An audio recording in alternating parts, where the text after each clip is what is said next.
Hello and welcome to our YouTube channel. आज के इस लेक्चर के माध्यम से हम अपने कोर्स की शुरुआत कर रहे हैं। ये हमारी क्लास 1 है केवीएस लिटरेसी की। तो कोई भी लेक्चर शुरू करने से पहले हम देख लेते हैं कि क्या क्या टॉपिक यहाँ पर कवर करने वाले हैं।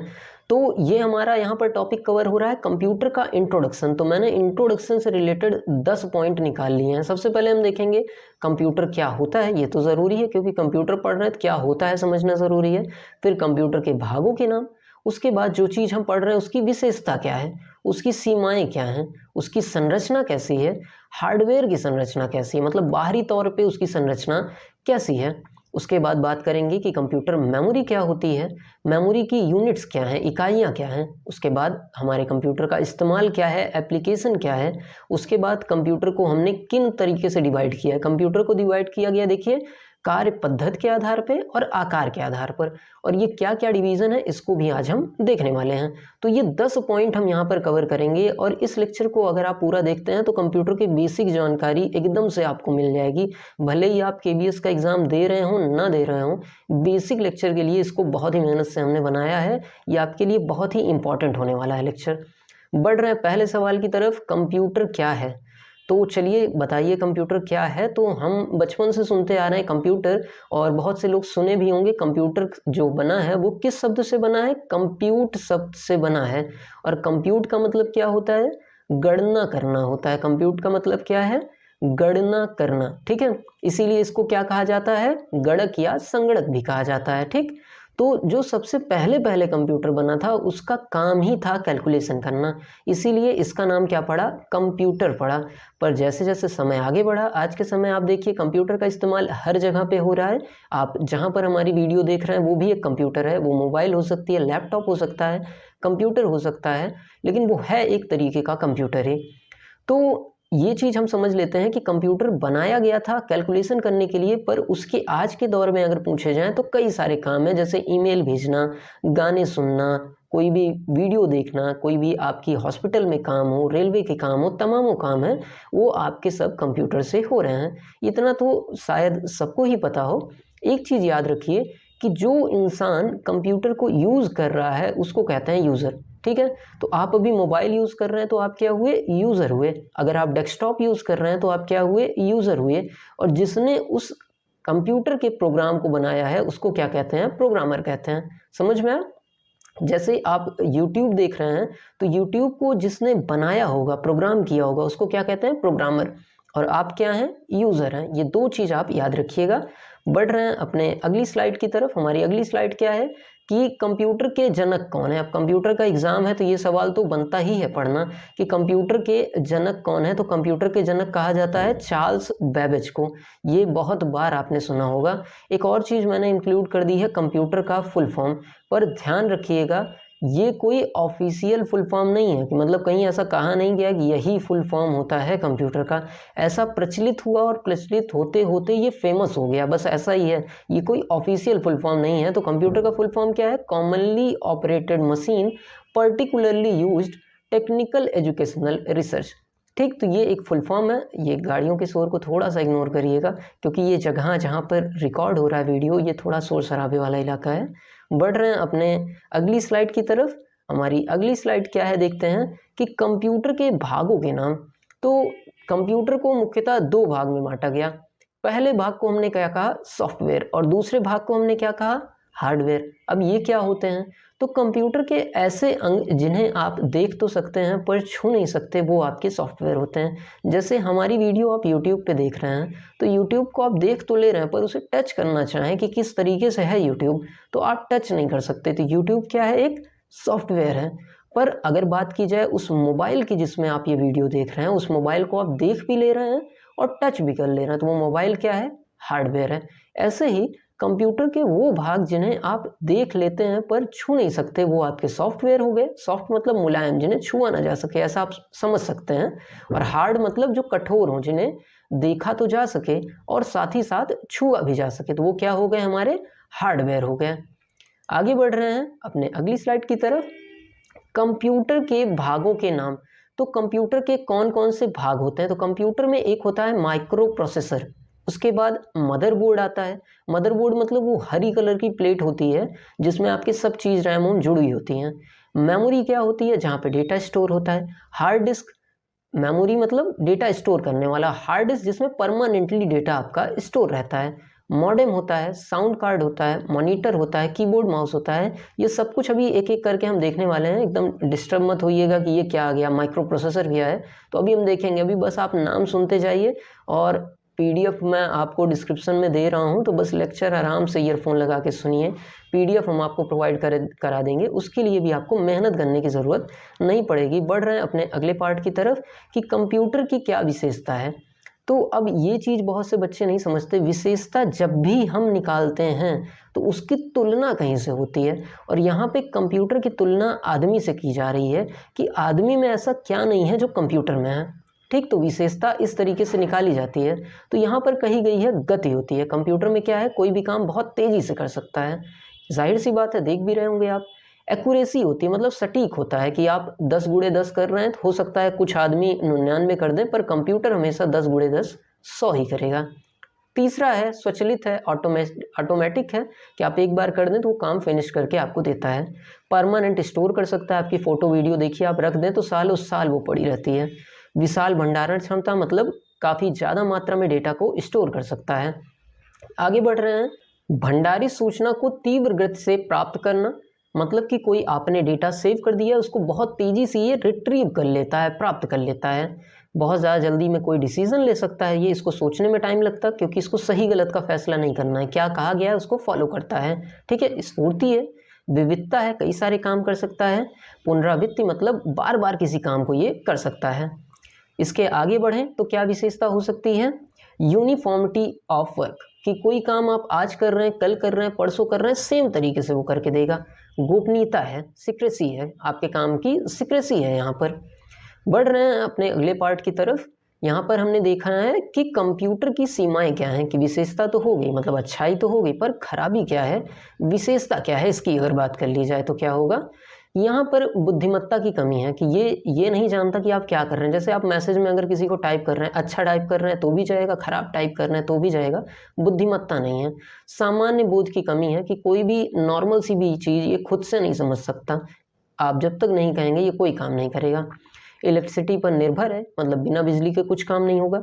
हो सकता है आपके पास फ़ोन हो लेकिन उसको भी चार्ज आप बिजली से ही करते हैं, बिजली अगर ख़त्म तो वो चीज़ डेड। आगे बढ़ रहे हैं, बार बार अपग्रेड करने की ज़रूरत पड़ती है। वायरस का भी खतरा बना रहता है, मतलब बाहर से आपके सिस्टम में वायरस आ सकते हैं। तो ये कुछ कमियां हुई। उसके बाद देखिए कंप्यूटर की संरचना कैसे है, इसको बहुत ध्यान से समझिएगा कि कंप्यूटर में एक होता है इनपुट यूनिट, जिससे आप डेटा को अंदर भेजते हैं। जैसे आपका कीबोर्ड हो गया, माउस हो गया। देखिए नाम भी ध्यान से अगर पढ़ेंगे, इनपुट, इन मतलब अंदर, पुट मतलब रखना या भेजना। तो अंदर किसी चीज़ को भेजते हैं तो उसको क्या कहते हैं, इनपुट यूनिट कहते हैं। ठीक, जैसे कीबोर्ड माउस हो गया। और बाहर जिससे प्राप्त करें डेटा वो क्या होता है आपका, आउटपुट यूनिट होता है। आउट मतलब बाहर, पुट मतलब भेजना। तो यहाँ से डेटा भेजा इनपुट यूनिट से और आउटपुट यूनिट से बाहर प्राप्त कर लिया। अब इसके बाद ये दोनों क्या चीज़ है, तो ये है हमारा CPU, सेंट्रल प्रोसेसिंग यूनिट, जो आपके काम को करवाता है। ठीक, सारे काम आपके, जैसे आपने 2+2 किया, स्क्रीन पे 4 आ गया, लेकिन किसने जोड़ा, तो जोड़ने का काम CPU का है। इसमें भी कुछ चीज़ें हैं जो आगे पढ़ेंगे, ये तो बेसिक लेक्चर है तो हम शुरुआत कर रहे हैं। और मेमोरी में डेटा को स्टोर करने का काम होता है। समझ में आया? एक बार डायग्राम आप देखिए तो ज़्यादा अच्छे से समझ पाएंगे। देखिए इनपुट डिवाइस ने डेटा को अंदर भेजा, CPU ने उसको प्रोसेस किया, और मेमोरी में जो चीज़ स्टोर करनी थी, मेमोरी से जो चीज़ लेनी थी वो लिया, मेमोरी में जो स्टोर करना था स्टोर किया, और आउटपुट डिवाइस से आपको रिजल्ट मिल गया। समझ में आया? जैसे आप 2+2 करें तो 2+2 आप कीबोर्ड से टाइप करेंगे तो वो क्या है, इनपुट यूनिट है, और उसको देखेंगे कहाँ, मॉनिटर पे, तो मॉनिटर आपकी आउटपुट यूनिट है। ठीक, अच्छा एक चीज़ बहुत से बच्चे मैं देखता हूँ पूछते हैं कि सर ये टच स्क्रीन क्या इनपुट आउटपुट दोनों है? ऐसा नहीं है। टच स्क्रीन देखिए, जब भी आपकी मोबाइल फूटती है या किसी की मोबाइल जब स्क्रीन टूट गई होगी तो आप ध्यान दीजिए क्या वहाँ पर हुआ था कि आप दुकान पे लेके गए, दुकान वाला कहता है भाई टच खराब हो गया है। तो ऐसे केस में क्या होता है कि स्क्रीन में आप कुछ क्लिक करें तो होता तो नहीं है, लेकिन स्क्रीन दिखती रहती है। लेकिन कई बार ऐसा होता है कि आपके स्क्रीन पे कुछ दिख नहीं रहा है, पर फ़ोन आ रहा है तो पता चल रहा है, बज रहा है फ़ोन। तो ये दो चीज़ होती है स्क्रीन में, एक टच स्क्रीन होती है, एक डिस्प्ले होता है। तो जो आपका टच स्क्रीन है वो इनपुट यूनिट है और डिस्प्ले आपकी आउटपुट यूनिट है। ये चीज़ समझ में आई? टच स्क्रीन इनपुट यूनिट और डिस्प्ले आपकी आउटपुट यूनिट, दोनों नहीं होता है। ठीक, बढ़ रहे हैं अपने अगले पॉइंट की तरफ। हमारा अगला पॉइंट है कंप्यूटर की हार्डवेयर संरचना क्या है। तो कंप्यूटर की हार्डवेयर संरचना को अगर आप बाहर से देखें तो एक आपका मॉनिटर होता है जिसे आप स्क्रीन कहते हैं, फिर एक कीबोर्ड आपका होता है, उसी के बगल एक माउस दिखता रहता है, उसी के नीचे आप देखेंगे ज़मीन पे या डेस्क पे ही बगल CPU रखा होता है। ठीक, और एक आपका UPS होता है जो पावर सप्लाई का काम करता है। जैसे लाइट अचानक से चली गई तो ये 10-15 मिनट आपके कंप्यूटर को जगाए रखता है ताकि अचानक से आपका सिस्टम ऑफ ना हो, आप डेटा को सेव कर सकें और कंप्यूटर भी थोड़ा सा सुरक्षित रहे। समझ में आया?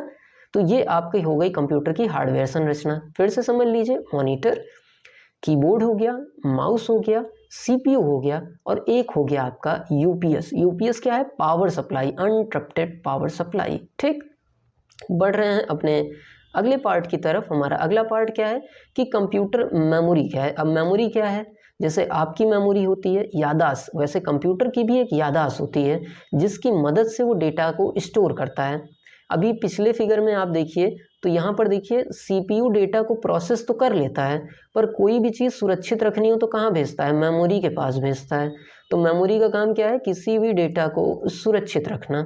ठीक, तो यहाँ पर देखिए लिखा भी है, प्रोसेस डेटा को सुरक्षित रखना होता है तो इसका जिम्मा मेमोरी को दे दिया जाता है। ठीक, अब मेमोरी डेटा को कैसे सुरक्षित रखता है? तो मेमोरी में कई खाने बने होते हैं, जैसे जेल में कैदी रखे जाते हैं कि अलग अलग सेल होती है, उसमें अलग अलग कैदी रखे जाते हैं, वैसे मेमोरी में भी अलग अलग सेल है और उसमें अलग अलग डेटा रखे जाते हैं। जेल वाला ऑप्शन याद रखिए तो आपको याद रहेगा।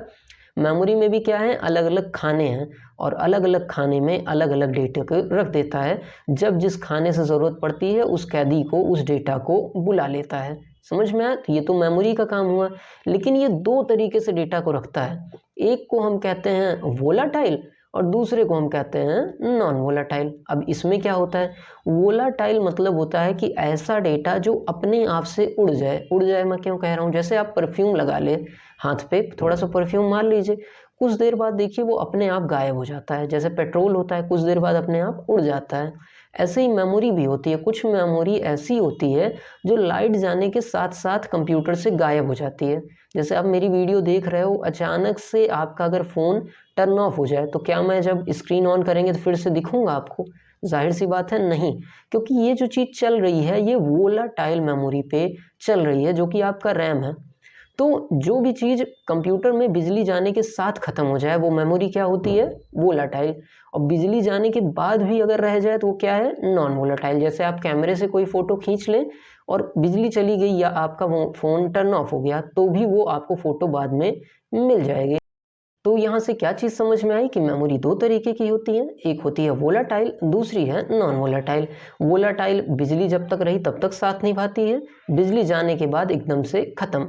और नॉन वोलाटाइल क्या होती है? जो बिजली जाने के बाद भी रह जाती है। समझ में आया? बिजली जाने के बाद भी रह गई, नॉन वोलाटाइल। आगे बढ़ रहे हैं अपने अगले टॉपिक की तरफ कि स्पेस के आधार पर कंप्यूटर मेमोरी। तो यहाँ से जैसे लिखा है 1 2 3 4, तो 1 में सबसे कम स्पेस होता है, 2 में उससे ज़्यादा, 3 में उससे ज़्यादा, 4 में सबसे ज़्यादा। इसको हम डिटेल भी पढ़ेंगे, पर अभी समझ लीजिए सबसे पहले आता है रजिस्टर मेमोरी, उसके बाद आपका कैश मेमोरी, फिर आपकी प्राइमरी मेमोरी और फिर सेकेंडरी मेमोरी। तो सबसे कम किस में स्टोर हो सकता है डेटा? आपका रजिस्टर मेमोरी में, उससे ज़्यादा कैश मेमोरी, फिर आपका प्राइमरी मेमोरी, उसके बाद सेकेंडरी मेमोरी। इसका कंपैरिजन बहुत ज़्यादा पूछा जाता है तो इसको अपने दिमाग में ध्यान से सेव कर लें। और जो नोट्स मैं दूंगा वो ऐसे रंग बिरंगी नहीं दूंगा, आपके लिए अच्छे से बना के दूंगा ताकि आप कम जगह में ज़्यादा डेटा रख पाएँ। ये तो काफ़ी हाई मेमोरी आपके लिए हो जाएगा। उसके बाद समझिए डेटा स्टोर हो रहा है तो उसको स्टोर करने की इकाई भी होगी। जैसे आप कोई सामान ले रहे हैं, आप सेब खरीद रहे हैं तो उसको खरीद रहे हैं तो तौलने की इकाई होती है, वैसे डेटा भी रखा जाता है तो उसको रखने की भी इकाई है। अब क्या इकाई है? तो सबसे जो छोटी यूनिट होती है वो होती है बिट। बिट क्या है? सबसे छोटी यूनिट है। मैंने बताया ना कंप्यूटर में खाने होते हैं मेमोरी में, तो हर खाने को एक बिट कहते हैं। समझ में आया? तो बिट क्या है? सबसे छोटी यूनिट है। उससे बड़ी यूनिट होती है निबल। अब निबल कैसे बनता है? 4 बिट को आप जोड़ दें तो एक निबल आपका बन जाता है। 4 बिट बगल बगल सेट कर दीजिए, एक निबल तैयार। और अगर 8 बिट बगल बगल जोड़ देंगे तो एक आपका बाइट तैयार। ठीक, समझ में आया? 8 बिट अगर जोड़ देंगे तो एक आपका बाइट तैयार। और अगर 1024 बाइट जोड़ेंगे तो 1 किलोबाइट तैयार। यहाँ पे 1024 होगा, 1000 गलती से लिख उठा है, इसको कर लीजिएगा 1024। मैं नोट्स में बदल दूंगा जो आप डाउनलोड करेंगे। 1024 बाइट्स जोड़ेंगे तो वो केबी बन जाएगा और इसके आगे आपको याद नहीं करना है, बस 1024 पिछले में जोड़ते जाइए और अगली वाली यूनिट आपको मिल जाएगी। जैसे देखिए आप आगे बढ़िए तो 1024 किलोबाइट को आप जोड़ रहे हैं तो 1 मेगाबाइट मिल जा रहा है। अब इसी 1024 मेगाबाइट को जोड़ दिए तो अगली यूनिट 1 गीगाबाइट मिल गई। ऐसे ही आप पिछली यूनिट में 1024 जोड़ते जाइए और अगली यूनिट आपको मिल जाएगी। तो याद सिर्फ आपको शुरू वाला ही करना है, बाद वाला याद नहीं करना है, बस नाम याद रखिए लाइन से, आपका काम बन जाएगा। और इसको मैं बहुत डिटेल में डिस्कस इसलिए नहीं कर रहा हूँ क्योंकि ये टॉपिक आपको याद करने वाला है। इसमें मैं कोई ऐसा जादू नहीं कर सकता कि आपको समझा दूँ याद हो जाए। तो ये इकाइयाँ आपको याद करनी ही पड़ेंगी कि कौन सी इकाई के बाद कौन सी इकाई आती है, ये आपको रटना पड़ेगा। मैं शब्द इस्तेमाल कर रहा हूँ, रटना पड़ेगा, इसमें समझने जैसा कुछ भी नहीं है। बढ़ रहे हैं अपने अगले पॉइंट की तरफ। हमारा अगला पॉइंट है कि कंप्यूटर के क्या क्या एप्लीकेशंस हैं। तो कंप्यूटर का पहला एप्लीकेशन है डेटा को प्रोसेस करना, ये तो बेसिक सा है। उसके बाद एजुकेशन सेक्टर में है, बैंक के सेक्टर में है, कम्युनिकेशन संचार के सेक्टर में भी है।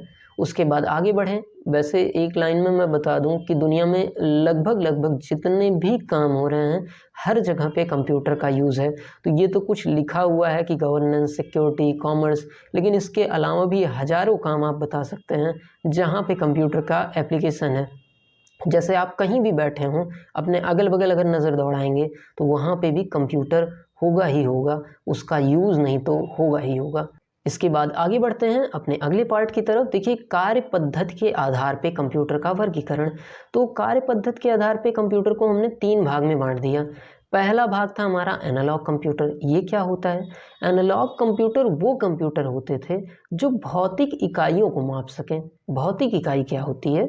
जैसे आपको तापमान नापना है, थर्मामीटर है, तो थर्मामीटर आपका क्या है? ये आपका एनालॉग कंप्यूटर है। या आप बाइक चलाते हो तो एक कांटे वाला स्पीडोमीटर होता है जिसमें दिखता है कितनी तेज़ आपकी गाड़ी चल रही है, कि 60 किलोमीटर पर आवर की स्पीड से चल रही है। तो स्पीड नापने वाला कांटा, वो डिजिटल वाला नहीं, कांटा जो होता है वो क्या है? आपका एनालॉग कंप्यूटर है। तो एनालॉग कंप्यूटर क्या है? जिसका प्रयोग भौतिक इकाइयों, दाब, तापमान, लंबाई, गति आदि को मापने के लिए किया जाता है। इसके बाद अगला है हमारा डिजिटल कंप्यूटर। तो डिजिटल कंप्यूटर क्या होता है? डिजिटल कंप्यूटर वो कंप्यूटर हैं जो प्रोग्राम को 0 और 1 में परिवर्तित कर लेता है। मतलब कोई प्रोग्राम आपका है, डेटा है, उसको बाइनरी में अगर कन्वर्ट करके कंप्यूटर समझ रहा है तो वो कैसा कंप्यूटर है आपका? वो आपका डिजिटल कंप्यूटर है। इसके बाद आगे बढ़ रहे हैं अपने हाइब्रिड कंप्यूटर की तरफ। तो हाइब्रिड कंप्यूटर क्या होता है?